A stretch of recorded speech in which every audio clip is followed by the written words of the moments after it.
Әкем туралы шамалы бір-екі ауыз әңгіме айтқым келіп отыр. Менің әкем Орынбасар Әліұлы 1909 жылы қазіргі Нағи Ілиясов ауылында туған. Жалпы біздің руымыз Жаппас. Жаппастың ішінде Жансары деген атадан Қарагөз туады. Қарагөздің 6 баласы болған. Сумұрын, Тәңке, Жансары, Қияқы, Шалтақ, Беспалуан, Үңгіт. Біз сол Қарагөзден тараймыз. Қарагөзден Сараяқ руынан біз. Енді Жаппастың көпшілігі осы Нағи Ілиясов ауылында, бұрынғы аты Карл Маркс болатын. Сол Нағи Ілиясов ауылында 1909 жылы туған екен әкем. Әкемнің Орынбасар әкемнің әкесінің аты Әлі болған. Әлі аты. Ол ауыр науқастан ерте қайтыс болыпты. Сол 20 мен 30-ның шамасында болу керек. Ол кезде менің әкем 40 күннен асқан нәресте екен. Содан Орынбасар әкем ағасы Меңлияқтың тәрбиесіне көшеді. Содан өмір бойы Меңлияқтың баласы деген атақпен өмір сүрді. Енді ертеде 28-ші жылдары конфеске басталған. Сол конфескені біздің әулеттің ең атасы Бақтыбай деген кісі болған. Сол Бақтыбайдан 5 бала, 5 баланың бірі сол ең үлкен тұңғышы Дәрменбай деген ақсақалдан тараймыз біз енді. Менің әкем содан тарайды.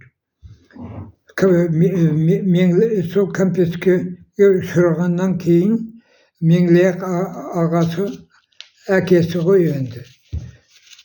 Қудалауға ұшырайды, конфескеленіп, мал мүлкі барлығы конфескелеп 28-ші жылы ол кісіні айдауға салады, қуғынға ұшырайды. Сол кездерде менің әкем Өзбекстандағы ағайындарға сояқты шамалы бой тасалайды. Содан 30-ші жылдары қайтып келеді. Елге қайтып келіп, ол жерде қайтып келгеннен кейін де қарап жүре ме, қазақпыз ғой. Сыртынан түрткілеп біреулер мынау байдың баласы деп, одан тағы да оны менің әкемді жас бала болса да сол түрмеге қамап, бір-екі айдан кейін шығып кеттім дейді ғой. Түрменің бастығы шақырып алып, мен сені босатам, бірақ ешкімге ешнәрсе тіс жармайсың. Қайда болдың, не көрдің дегенде соған сондай не қойып, талап қойып, оны неткен екен, шығарған екен түрмеден. Енді сол 30 жылдардан кейін мынау интернационал колхозына мүшелікке сол интернационал колхозына барады.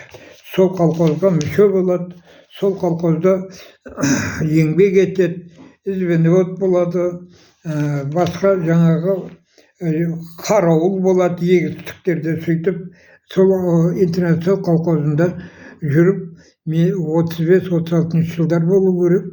Анам дәмеліге үйленеді, отау құрады. Енді соғыс басталған жылдары сол ауылдан 1941 жылы 41 жылы соғыс басталған жылы ғой енді. Сол жылы бірден соғыс аттанады. Анам ауылда сауыншы болып жұмыс істейді. 1941 жылы Москва түбіндегі Калинин округінде қазақ жауынгерлерімен бірге 364-ші атқыштар полкінде соғыста болады. Ржев қаласындағы Москва үшін қанды қырғын соғысты басынан аяғына дейін қатыстым дейтін. 42-ші жылы соғыста, Ржевтағы соғыста қазан айында ауыр жараланып госпитальге түседі. Госпитальде 4 ай емделіп, комиссия соғысқа жарамсыз деп елге қайтарады. Бір қолына оқ тиген ғой. Сол госпитальдағы врачтар қолыңды ампутация жасаймыз. Ампутация жасаймыз деген екен. Қолың емделуге келмей шіріп бара жатыр деп. Сонда врачтарға өтініш айттым дейтін марқұм. Реті келсе, жігіттер қолымды қалдырыңдар, менің домбыра тартатыным бар депті. Содан қолын кеспей қалдырған екен. Бірақ қолы іске жарамайтын, әйтеуір аты қолы бар деген деге. Сондай тұғын. Содан қолын кеспей сол орнында қалды. Енді жаңағы соғыстан қайтатын кезде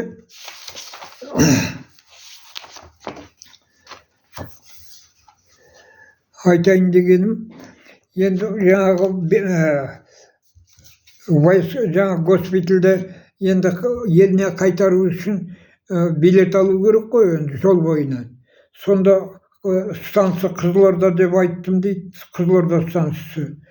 Соны жаңағы нелер, госпитальдегілер ондай станция таба алмай жатырмыз, Түркістанның қаяғында депті. Содан олар Түркістанға бер деп айттым дейді. Сөйтіп сол ауылға сол 43 жылдың сол январь айында келеді ғой. Мен әкем негізі орыс тіліне жатық сөйлейтін, орыс тілінде. Жаңағы барған жылдары соғысқа барған жылдары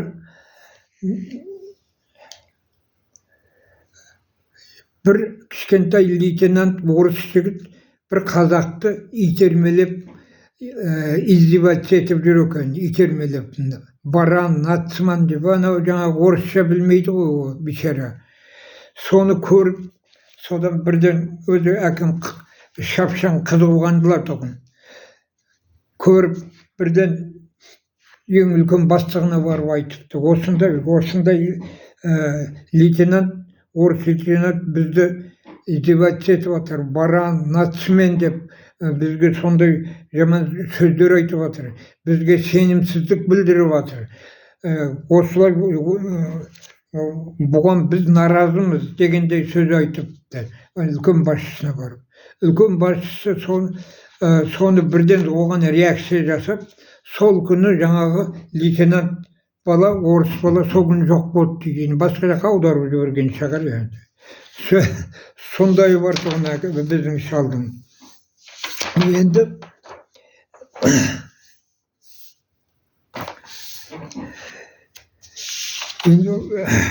елге сол 43 жылдың келгеннен кейін соғыстан оралған майдангер әрі партия мүшесі ретінде партия ұйымдарының тапсырмасымен аудан жұмыстарына колхоздарды ірілендіру, қаланы су басу қаупі түскенде Бөрібай каналына адам жинап бөгетке жұмылдыруға ауылда зап берме колхоз правление мүшесі болдым деп жататын марқұм. Сондай жұмыстарды атқардым деп. Жыл өте келе сол ауылдан қалаға көшуге тура келді. Өйткені әкемнің денсаулығы сыр бере бастады. Әр жерде қалаға келгеннен кейін әр жерде жұмыстар тауып алып, әлгі қарауыл, басқа завхоз сондай жұмыстарды атқарып жүрді. Кейін мен оқу бітіріп келгеннен кейін, үйленіп, жұмысқа араласқаннан кейін қолы босай бастады.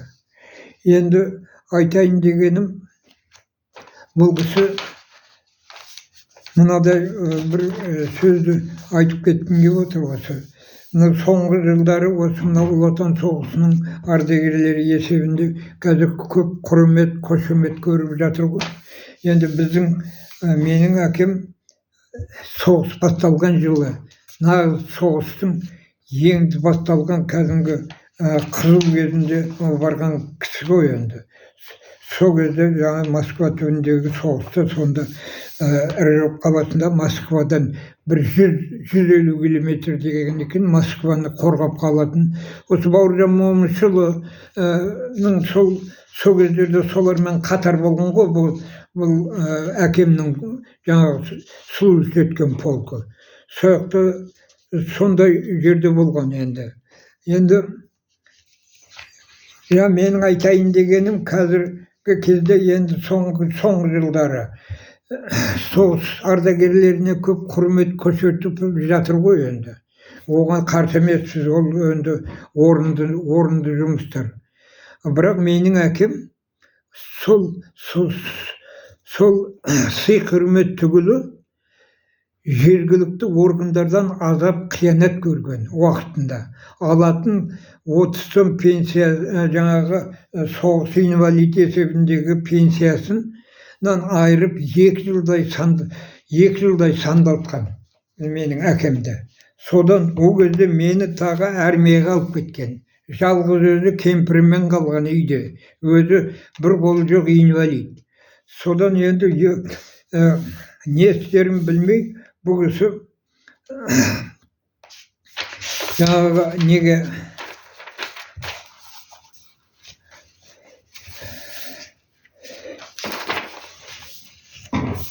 обкомның бірінші хатшысына бардым дейді. Содан обкомның бірінші хатшысына приемныйына барып, жаңа секретаршаға барып, мен қазір кіруім керек обком секретарына деп сөйлеп айтады ғой. Сосын сол кезде дереу анаяқтан обкомның кабинетінен шығып келе жатыр екен бірінші секретар жаңағы обкомның. Сосын жаңа секретарша айтады, мына кісі сізге кірем деп болмай тұр деп. Сосын жаңағы әкеме айтады ғой жаңа обком секретары, қандай мәселемен деп, осындай соғыс инвалидтен онда пәленшені шақыр деп, сол жаңағы жұмыспен айналысатын бір жаңағы несін қызметкерінен атайды. Сол кезде менің әкем айтады, әй бала, маған қарғаларыңның қажеті жоқ. Мен сені қаз деп келіп тұрмын дегенде, анау обком секретары бірден риза болып, ай мынау шал не дейді деп риза болып құшақтап кабинетіне кіргізеді. Сөйтіп жаңағы барлығын басынан аяғына дейін тыңдап жәрдем берем деп жіберген екен, бірақ одан ешқандай нәтиже шықпапты. Содан әкем Никита Сергеевич Хрущевтың атына бір генеральный секретар ғой енді. Соның атына шағым түсіреді. Барлығын басынан аяғына дейін келтіріп, соның барлығын. Жаңағы ол кезде Дархан Сапаров, Жөребек Сарбалақов дегендер қызмет істейтін тұғын. сол інілермен ақылдасып, сол жаңағы Никита Сергеевичке соған сондай не арыз түсіреді ғой. Содан сол 1-2 жетіден кейін бір легковой машинамен үйге келіп тұр дейді бір кісі. Әлиев орынбасар сіз ба деп. Иә дейді, мен едім дейді. Жүріңіз қазір киініңіздер, жүріңіз обкомға барасыз. Дереу дейді, тездетіп. Сөйтіп киініп, жаңағы машинасына мініп, обкомға келсем, обком бірінші секретарының кабинетінде баяғы мені неден шығарған, пенсияны шығарып тастаған комиссия түгел отыр екен деп сөйлейді. Содан обкомның секретары бірден жаңағы отырғандарға, қазір осы жерде сіздер шешесіздер, мен қазір осының несін результатын қазір Москваға Центральный комитетке қазір телефонмен доложить етуіміз керек. Звондаймын осының неді. Сонымен не керек енді сол пенсиясын 2 жылдық пенсиясын түгел қайтарып береді. Анау инвалидтігін восстановить етеді. Сосын соның арасында бір комиссияда Яншин деген қазір көше, соның атына көшеде берген Қызылордада. Яншин деген бір аяғы жоқ, жаңағы соғыстан бір аяғы жоқ, ағаш аяғы бар. Сол кісіге айтады ғой енді обком секретары. Басқаларын былай қойғанда сіздікі дұрыс емес. Сенің бір аяғың жоқ болса, бұл кісінің бір қолы жоқ. Осындай шешімге қосылғаның адамгершілікке жатпайды деп ренішін білдіріп обкомның секретары. Міне осындай жағдайлар басынан өткен әкемнің. Енді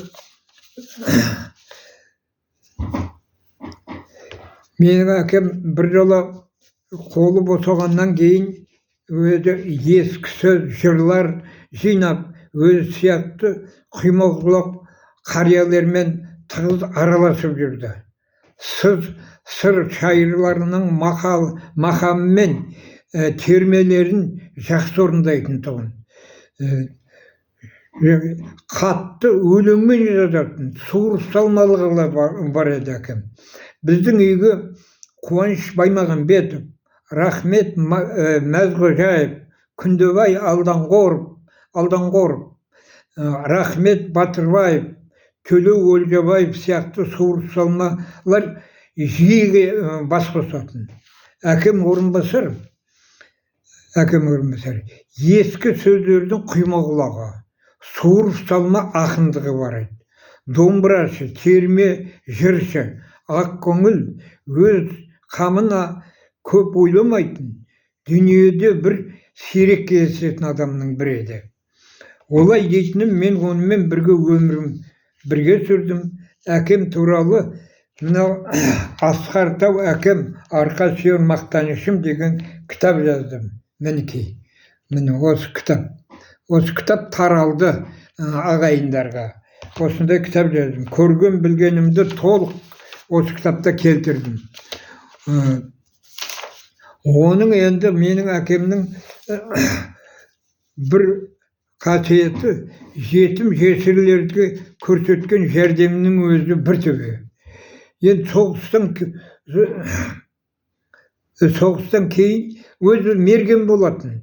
Ауылда 1-2 мерген болған. Біреуі менің әкем еді, біреуі Найман Сандықбайдың баласы Әбдіғали деген кісі еді. Екеуі де мерген тұғын. Сол жаңағы аң аулап соғыстан кейін. Түйеге жаңа адамда түйемен кетеді, кешке жаңағы оралады, жаңағы не аулаған киігі бар, қояны бар, басқасы бар, барлығын сол дүниеге түйеге артып, үйге алып келіп, жаңа көрші көлемдерге таратып сөйтіп жататын. Сосын бұл кісі жетімдерге көп қарайтын, жетімдерге жәрдем жағын.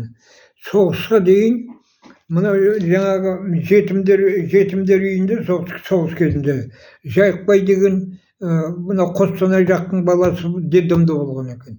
Соны үйге алып, тәрбиелеп, оны үйлендіріп, сөйтіп елге қосқан екен. Тіпті сол кездердегі мен де естігем. Тіпті Орынбасар Жайықбайға аяғындағы құрым етігіне дейін шешіп берді деп айтып отыратын жұртты жаңағы нелер. Сосын мынау жаңағы соғыстан келгеннен кейін осы мынау неге елге мынау не Кавказдан шешендерді де осы Қызылордаға төкті ғой. Сонда бір үйді семьясымен біздің үйге әкем алған тұғын. Алпысот деген шешен кемпірімен Мария деген қызы, сосын жаңағы Абусол, Қозғажи деген балалары, соның барлығын жаңағы үйге алып, бізбен бірге тамақ ішіп, бірге жатып, бірге тұрып, жаңағы Алпысотты неге жаңағы сүт фермасына арбакеш қылып, ол қалаға сүт таситын. Анау балдарын киіндіріп, мектепке беріп, сондай жұмыстар жасаған тұғын. Енді оның айта берсе, ондай жағдайлар өте көп әкемде болған. Ал енді мынау жаңағы мен айтайын деп отырғаным, мына нелер өзінің жаңағы суыр салма нелерін айтайын деп отырғаным, бұл мен өзі кейін білдім. Бір мынадай арабша жазатын қағаздарын аралап отырып, біреуге арабшасын жаңағы нетсем, жаңағы қазақшаға аудартып, соның ішінде мынау Табын Шоңбай деген үлкен ақын болған ертеде. Сол Шоңбаймен бұл кісі өзі хат жазысып тұрады екен. Мына қара мен оқып берейін енді. Табын Шоңбайға менің әкемнің Орынбасардың жазған сәлемнамасы дейді. Қадірлі сәлем жаздым Шоңбай аға, аман ба оттың басы бала шаға. Естіп амандығыңды жігіттерден, біз болдық қуанышта сансыз сана.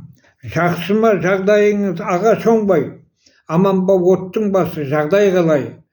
Біз сізге тілектеспіз шет жүргеннен, бұрыннан келе жатқан ниет солай. Сіз көрген бұл жақтағы сараяқтар, құр емес орындары аздап жан бар. Сазына замананың байланысты өзгеріс болып кетті біраз жандар. Ұрпақ жоқ Сәрсенбайдан болған қазан, баласы Әлменбайдың бір жүріс бар. Ағаңыз дүниеден кеткен өтіп, ағаңыз деп отырған Меңлияқ қой. Меңлияқ Сәрменбайұлын айтып отыр. Ағаңыз дүниеден кеткен өтіп, орнында шаңырақтың Әбдіғап бар. Ертеден еншімді алып бөлінгенмін, өзін айтып отыр енді. Бөлінгенмін, қолымда Құдай берген бір ержан бар. Ержан деп мен айтып отыр, бір балам дегені. Сырлыбай ағаңызды жоқ болып кетті. Оқып жүр, институтта бір бала бар. Ұрпақ жоқ, бейқағаңнан өтіп кеткен, әвеннен екі бала жақсы болар дейді. Бұл Шоңбай деген ақын, бұл өзі бүкіл қазаққа белгілі ақын екен. Сол осы Шоңбай ақынмен осындай жаңағы қатынасы бар екендігінің өзі менің әкемнің осындай құйма құлақ осындайға жақын екендігінің бір несі куәсі деп есептелем. Мына бір өтінішнамасын оқып берейін. Мынау неде банно-прачный комбинатта завқосы болған, бір перчаткасын жоғалтып алған ғой конторда жүріп. Соған енді сондағы қызметкерлерге жазған, өтінішнама деп. Мен завқоз Орынбасар жазғаннама, тыңдарсың азаматтар құлақ сала. Айырылдым кеше түсте перчаткамнен, азырақ өзімнен де болған шала. Мен үлкен біразыңнан ойласаңдар, менімен жүрген, ойнап жүрген қандай бала. Орнына қайтарыңдар алғандарың, рахмет айтам алғыс ата-анаңа. Егер де шындап алсаң бермейін деп, не айтам өлгеніңде кебінім жалма. Бұл өзі азаматқа жөн болмайды, Бәріңде ақылыңмен ойлап қара. Ойлаймын түсінер деп сөз мәнісін, болмаса жарым ес деп алған бала. Күтемін әкіметін жарлығымның, қол қойған мен көрекең бәрің аға. Беріңдер мейлің берме алған кісі, бірақ та өтінішімді ойлап қара. Мен әскерде жүргенде әкем маған жазған хаты. Ақтөре дейді, енді мені Ақтөре деп отырған ғой.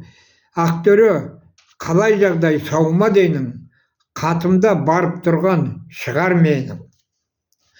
Тілейміз ертелі кеш біз отырып, сауғылдап жаратқаннан сенің денің. Қарғада өз баласын аппақ дейді, ата мен ана үшін қымбат жөнің. Шал болып армияға балаң кетсе, сол кезде рас екен дерсің сөзің. Қатыңды суретіңмен алдық біздер, келгендей болдың үйге сенің өзің. Қызмет армиялық жастар үшін отанға қызмет етер келді кезің. Жақсатқар қызметіңді тәртіппенен, деп жүрме керек жоқ айтқан сөзің. Абыройлы қатарыңнан болсаң жақсы, не болады келешекте көрер көзің. Жастықта көргеніңнің бәрі қызық, көргенмін сол бейнетті менің өзім.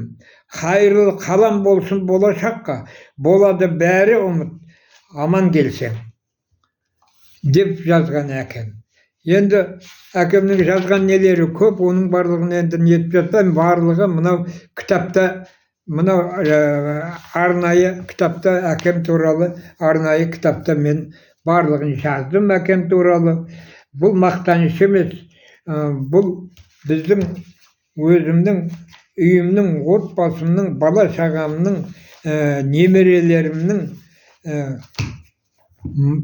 немерелеріме әкемнің қалдырған үрдісі, әкемнің қалған тәрбиелік маңызы зор сөздері, әкемнің өмірі. Осымен енді әкем туралы да енді көп айтатын сөздер көп, бірақ енді оның барлығы мынау мен жазған кітаптарымда бар. Сондықтан осымен доғарайын.